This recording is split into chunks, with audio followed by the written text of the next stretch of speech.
welcome back on my today's session of electromagnetic field, and it is electrostatic. Today I will discuss about some basic concepts or basic definitions of electrostatic field. So before starting, myself Dr. Sayanti Chatterjee, Associate Professor of Institute of Aeronautical Engineering, Hyderabad. So first we will discuss some definition. What is the definition? Define the dot product in vector analysis. Before starting the electrostatic field we will discuss some important definitions. So first one is the define dot product. There is the product means multiplication of two vectors, and it is basically two types: dot product and cross product.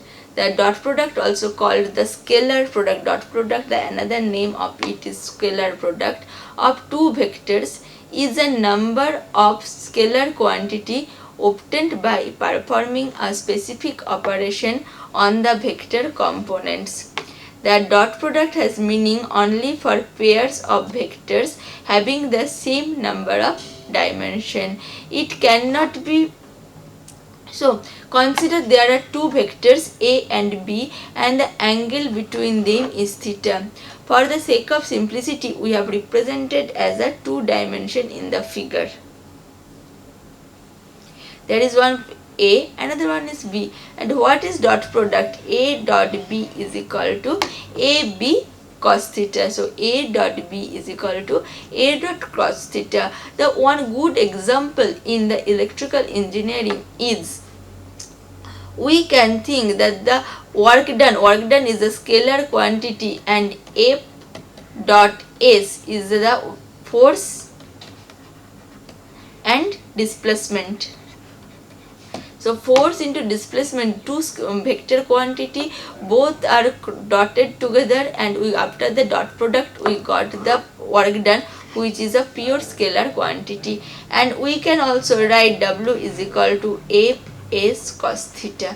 What is theta? Theta is the angle between the F and S. Next we will discuss about the cross product. So what is cross product? The cross product, the another name is the vector product. Cross product's another name is the vectors product, is if the two vectors are multiplied, and we are getting, there are one vector small a small b, and if we got the third one as the third vector as the multiplication result, and this is called the cross product. And the cross product always obeys the right hand screw rule. The magnitude is the equal to the area of the parallelogram of the vector span. If we add these two,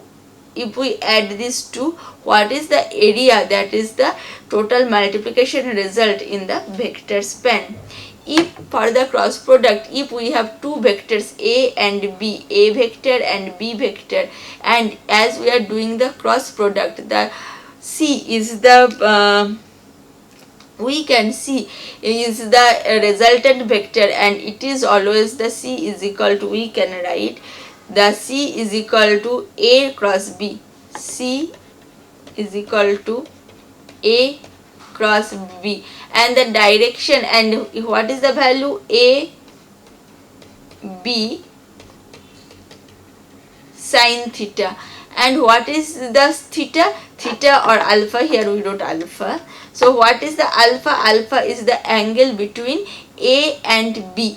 Now what is the direction of C? C direction is according to the, if we are doing A cross B, the direction should be the downwards. So from the previous expression it can be deduced that if two vectors are parallel, say if it is the A vector and it is the B vector, if the two vectors are parallel, what will happen? The angle between them is 0 and the value will be 0. And cross product is anti-commutative. What does it means? That we cannot write A cross B is equal to minus B cross A. A cross B is equal to B cross A. The direction of the magnitude of the result will be same, but the main difference is the direction. Direction will be changed. So you can see here that C is equal to A cross B. C is equal to A cross B, A to B, C is equal to A cross B, C is equal to B cross C, means it is in the downwards. Next is important thing is the charge, and in the case of the charge, the next important topic is the point charge. Define point charge. The charge is the smallest dimension of a body compared to other charge is called the point charge. In an area there are a lot of charge, which is the smallest is not known as the point charge. A point charge is a hypothetical, practically there is no point charge, hypothetical single point in space. A point charge is a hypothetical charge located at a single point in space. While an electron can for many purposes be considered as the point charge, generally point charge is a fictitious or hypothetical charge, but in the practical case we are assuming that one electron is equal to one charge. Its size can be characterized by the length scale known as the electron radius. As the first definition tells, the smallest one. So what is the dimension? The radius of the electron. So you can see this is the positive point charge and this is the negative point charge, and this is called the lines of flux. And from the positive charge, the lines of flux are always, these are known as the lines of flux. And you can see from the positive point, the lines of flux are diverging in nature, whereas the lines of charge is converging in nature in the case of the negative point charge.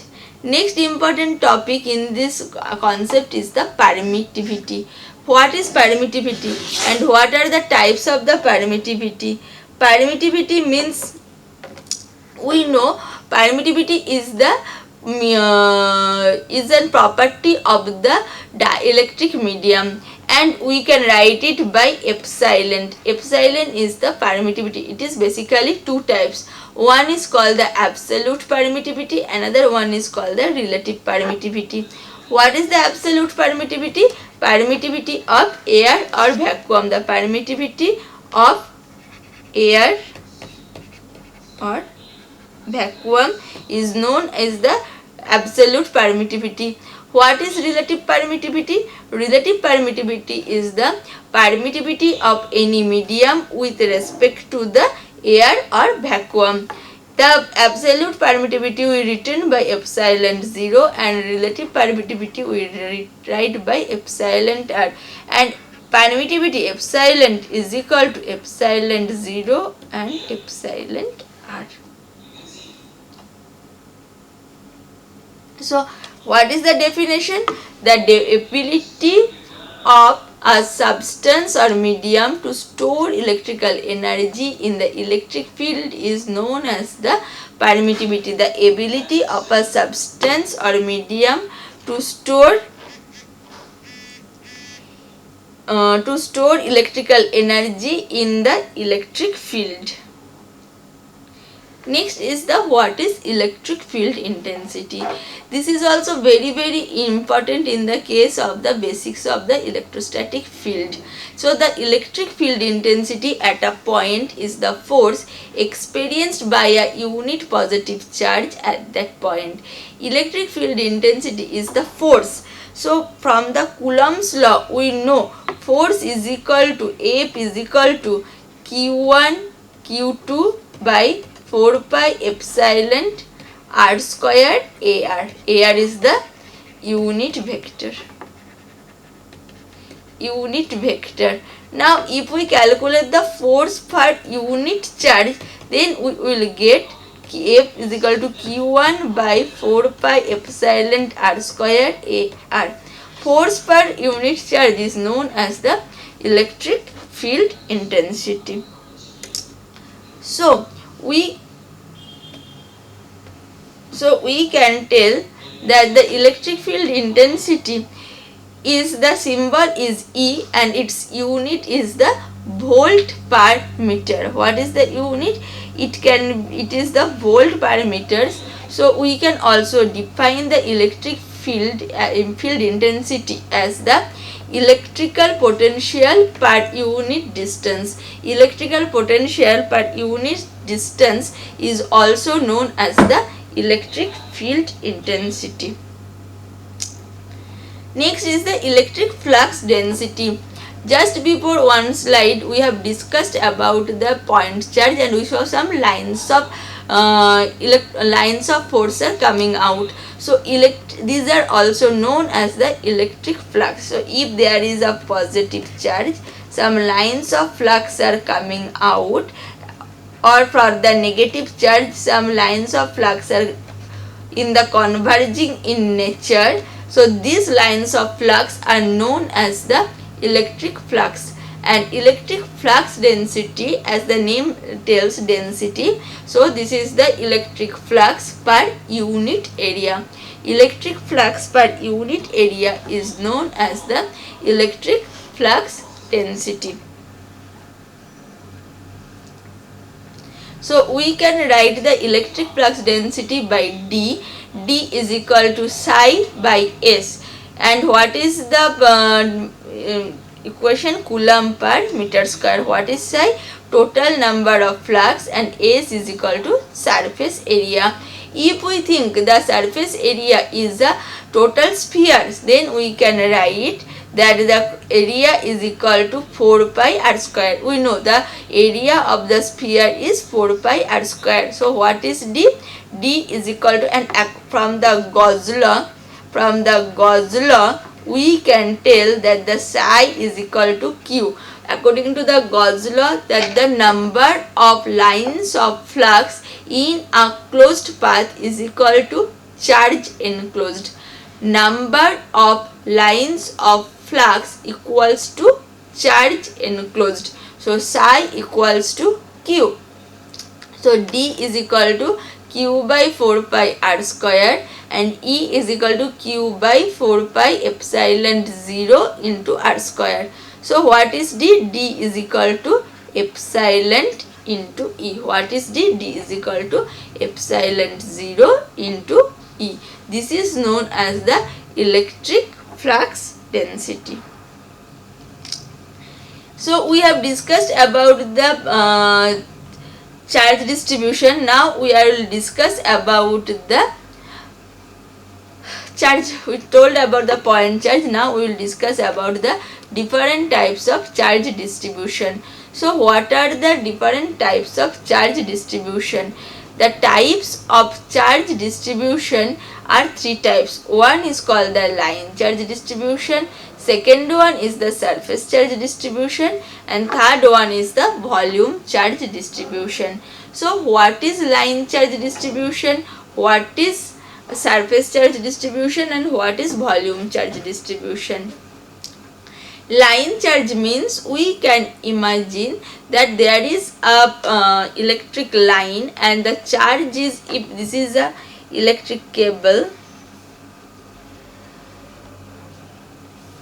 and the charge is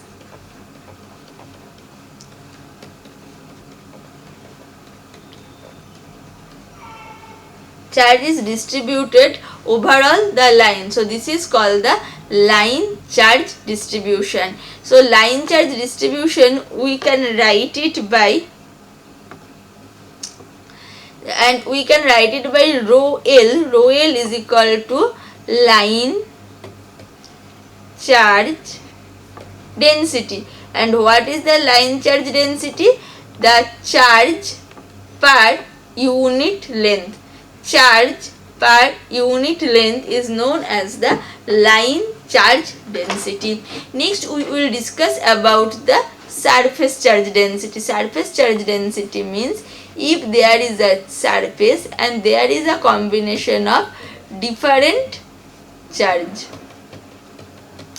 So if the charges are distributed over a closed path in a closed surface, we will call it the surface charge density, and surface charge, and rho s is known as the surface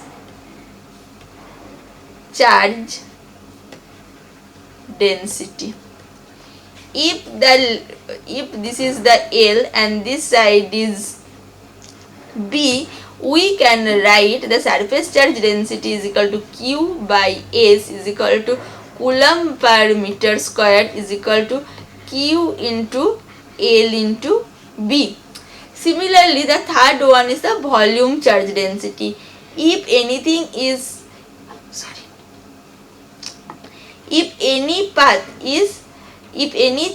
is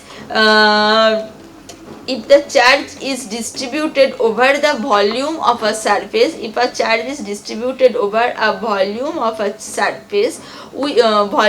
we can call it the volume charge density, and volume charge density is written by rho v is equal to Q by V. V is the volume of the surface and it is Coulomb per meter cube. Next, we will discuss about the point form of Gauss law. What is the meaning of the point form of Gauss law? The divergence of the electric flux density in a medium at a point is equal to the volume charge density at the same point. This point form is known as the differential form. So the divergence of the electric field density in a medium is equal to the volume charge density at the same point, and this is called the differential form or point form. So what is the point form of Gauss law? The point form of Gauss law, we can write divergence of D is equal to rho B. What is D? D already we discussed, it is the flux density. What is rho B? Rho B is equal to volume charge density. So this is the volume charge density. So we can write divergence of D is equal to rho V and grad dot D is equal to rho V. This is called the point form of Gauss law. Next is the Stokes theorem. What is the Stokes theorem? Actually, Stokes theorem is the basics of the electrostatic field. The Stokes theorem told the surface integral of a curl of a function of over a surface bounded by a closed path is equal to the line integral of the particular vector function around the surface. Please try to understand. The surface integral of a curl of a function over a surface. Which type of surface? Bounded by a closed path is equal to the integral of the particular vector around the surface.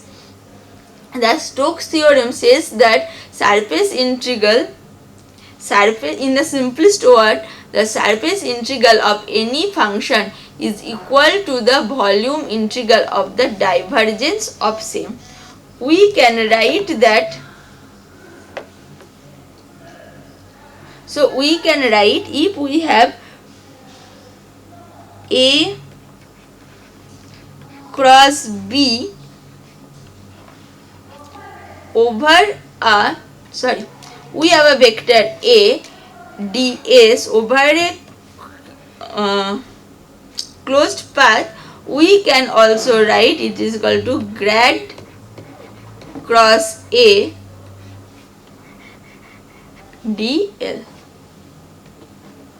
Stokes theorems can be used to turn the surface integral through a vector field into the line integrals, and it can also change the volume integral in the line integral. Write the Maxwell's equation. So while we are writing the Maxwell's equation, actually this is the Maxwell's first equation, and this is for the Maxwell's first equation is on. So we will discuss about the Maxwell's first equation, and Maxwell's equation has two parts. One is the point form and another one is the point form and another one is the vector form. So Maxwell's first equation we will discuss here, and it is point form is, we know q is equal to d dot ds of the surface integral equals to grad dot d is equal to dv.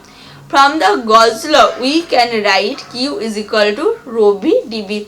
What the Gauss law told, that psi is equal to q is equal to rho v dv of the volume, where rho v is the volume charge density, as we discussed in the earlier. Again we know what is psi. Psi is equal to grad dot d. We got this equation that the d is grad dot d is equal to psi. So if we compare this, also we know that the d dot ds, d is the charge density, d dot ds is equal to psi, where d is the electric flux density. So we can use the Stokes theorem here. How we can use the Stokes theorem? That the d dot ds of grad d dot ds dv is equal to rho v dv.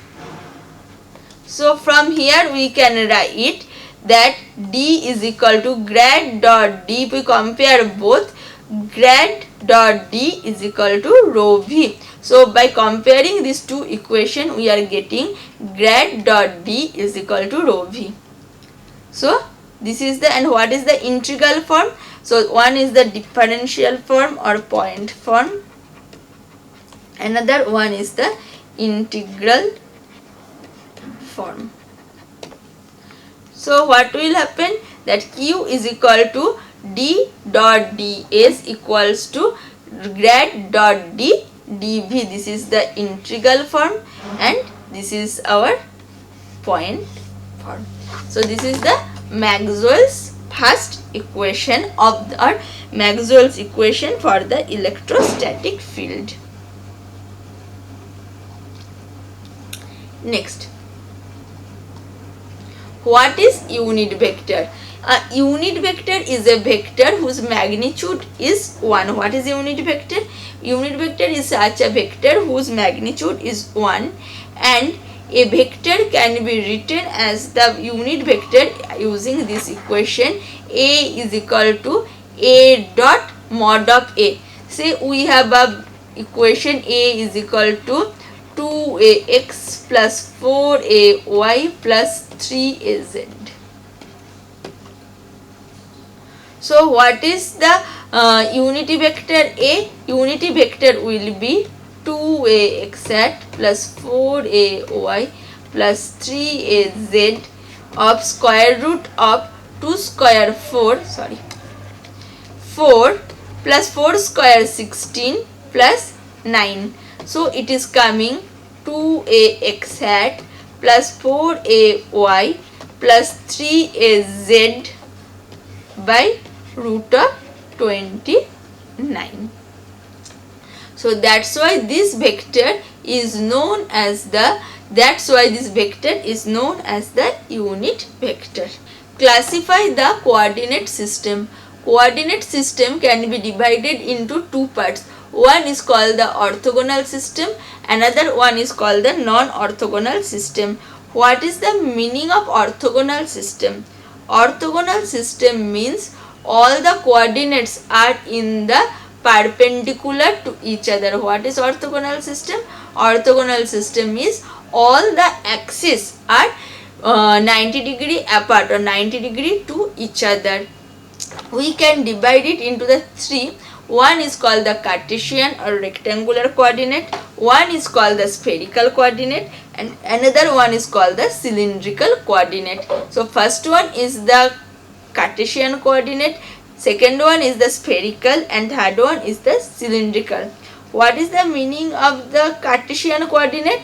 We have the x, y, z component. It looks like this: x, y, and z, and generally we use the Cartesian component for all the our mathematical problem. Generally this is the most common use: x, y, and z. One more thing is, what is the range of x? X value can be changed from minus infinity to plus infinity. Y value can be changed from minus infinity to plus infinity, and z value can be changed from minus infinity to plus infinity. This is called the Cartesian component or rectangular component. What is the cylindrical component? Cylindrical component means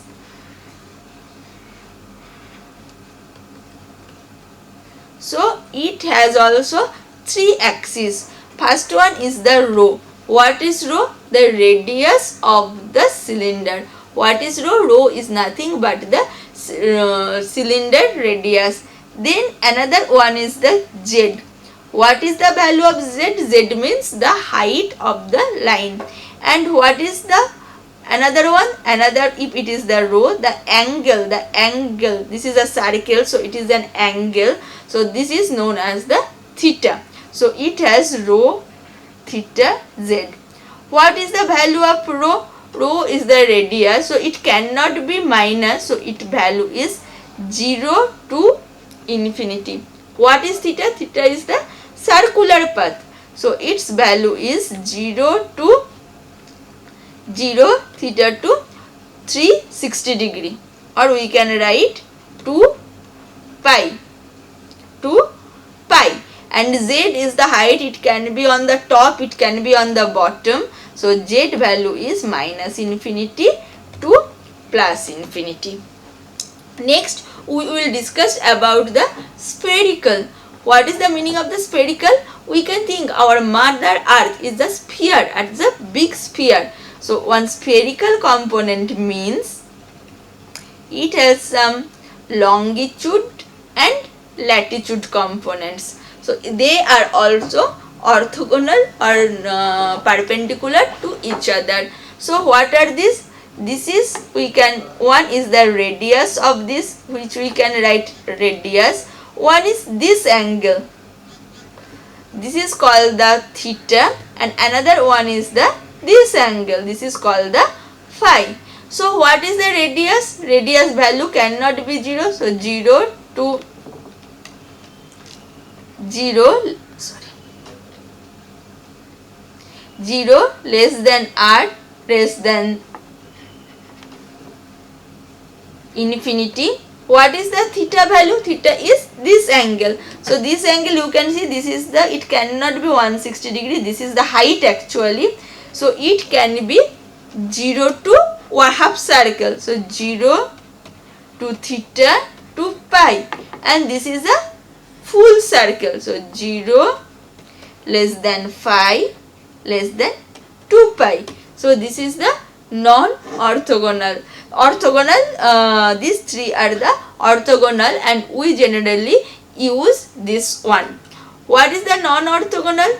Non-orthogonal means where the axes are not perpendicular to each other. In the only the space system we use it, but generally it is not used in our daily life. Next, what is the relationship between the Cartesian to cylindrical coordinate? Please try to understand. This is a cylindrical coordinate x, y, z, and this is the one cylinder. This is the cylinder. So we have, if we are thinking about the pen, so pen, this is the cylindrical, so it is the rho, radius rho or r, we have taken here r, phi is the angle and height is the z. So both we can think z and z both are same, so we can write z is equal to z. For the both case the height is same. But what about the radius? What is the radius? Say we have a circle. I am drawing a circle here. It is r and it makes an angle theta with the surface. So what is this equation? We know it is x cos theta, and this will be if it is r cos theta and it is r sin theta, and this is nothing but our x-axis and this is nothing but our y-axis. So we can write, if the angle is phi, x is equal to r cos phi, y is equal to r sin phi, and z is equal to z. So this is the Cartesian to this is the cylindrical to Cartesian. So this is the cylindrical to Cartesian component. If we want to check the Cartesian to cylindrical, so what is the relationship? What is x? R square cos square phi plus r square sin square phi is equal to r. So r is equal to root of x square plus y square. R square cos square phi plus r square sin square phi is equal to r. What is r square cos square phi? X plus r square sin square phi y square is equal to r square, because sin cos square phi plus sin square phi is equal to 1.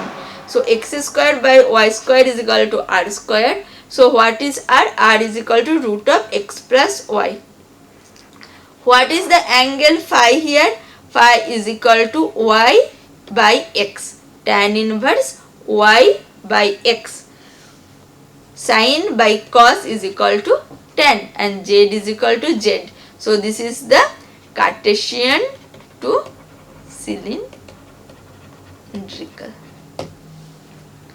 Next, another important thing is the convert the Cartesian coordinate to spherical coordinate, and the relationship is rho is equal to root of x square plus y square plus z square, and phi is equal to tan inverse y by x, and phi is equal to tan inverse root of x square plus y square by z.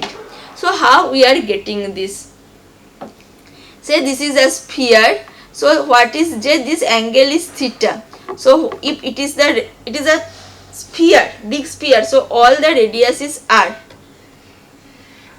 So this radius is, this is a sphere. So if it is the z, the height is z, and from the center if its angle is phi, we can write z is equal to r sin phi, and the down we can write the down surface is equal to z is equal to something, this down surface is equal to r cos phi. Next, if we divide the radius into the two parts, we will get r cos theta, r sin theta, and if we put the value, we can get the relationship between the details derivation of this you can find in my previous ELRB lectures. Next is, which I missed, state the Coulomb's law. Coulomb's law states that the magnitude of the electrostatic force of attraction and repulsion between two electrons is between two electrons the inverse square relationship. So what is this? This is the Coulomb's law determined force is attractive if the charges are opposite sign. Force is proportional to the product of Q1 and Q2 and force is inversely proportional to the distance. So we can write force is equal to Q1 Q2 by R1 by 2. If it is Q1, it is Q2, it is R1 2. and if we make it equal, so F is equal to K Q1 by Q2 R12 square, and what is the value? 1 by 4 pi epsilon R12 square. AR, what is the AR? AR is the unit vector which gives the direction. Define the potential difference. Electrical potential difference between 2 points in an electric circuit is the work done to move a unit positive charge from one point to another point. Potential difference is equal to work done, so V is equal to W by Q. The SI units of the potential difference is volt and denoted by capital V. Subtract the Laplace equations and define Laplace operator. Laplace equation states that the Laplace of electric potential field is 0 if there is no source. Grad square V equals to 0, and if grad square V has some value, then it is known as the Poisson's equation. So this is my today's topic. We defined some basics definitions of the electrostatic fields, and thank you. Like, share and subscribe. Hit the bell icon for more updates.